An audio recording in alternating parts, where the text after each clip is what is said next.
Go back to Chopper 5 video, if we can. Chopper 5 hovering over the Palm City area now, and this Chopper 5 was flying up from southern Palm Beach County just a short time ago. We had that video rolling, so you could kind of see as we rolled up on this scene, you can very clearly see what's happening. This is I-95, northbound, southbound, closed in both directions, and you can see a very active fire burning there in the median, separating I-95 northbound and southbound, and you can also very clearly see what firefighters are battling right now. Clearly, zero visibility. No way traffic can flow north or southbound safely on the interstate tonight. So the Turnpike, Florida's Turnpike, is your only option if you have a desire to travel north, southbound through this area at this hour. We do know Martin County Fire Rescue is getting back up 17 units on scene as early as, or as recent as about 2 hours ago. They had 17 units on scene backed up by Stewart, St. Lucie, Division of Forestry. So the entire area coming together right now to fight this increasing and growing blaze. And they have two things going against them at this point in time. James Whelan told us that the winds, and you can see very clearly the winds just blowing across the road.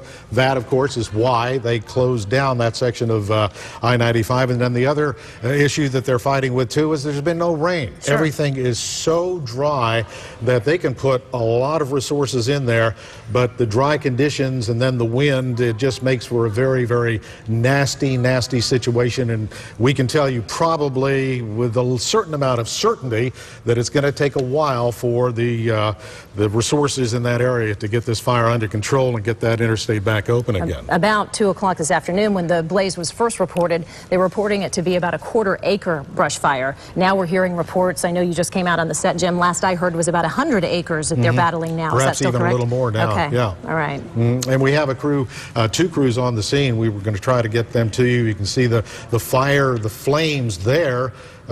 Being battled by Division of Forestry and the other resources that are on the scene, but again, it's just so dry out there, and the wind is just really just pushing this. And as Michael mentioned just a few moments ago, the alternative for a lot of drivers heading north and south on the interstate is to cut over to the Turnpike and get up there, but then you're going to be running into problems because everybody and their mother is going to be trying to get over there. Absolutely. And that's going to be a slow go anyway to get around that fire. So as you can see, it's 102, exit 102 to 110. Between 102 and 110 on the I, you cannot travel between 102 and 110. And just for your reference, 110 is Martin Highway and 102 is High Meadows Road. So for your planning purposes, if you are headed up the I to a certain point, you will have to exit. If you're heading northbound, you'll have to exit at exit 102. And if you're coming south, that'll be 110 for you. Okay, and Chopper 5 getting down just a little bit lower in on those flames. Just looking at the dry tinder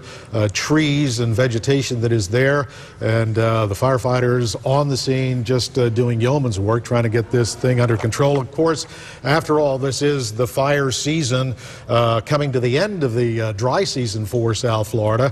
The hurricane season, which ushers in the wet season starting on June 1st. But that's not going to be helping us right now because we have this issue along I-95.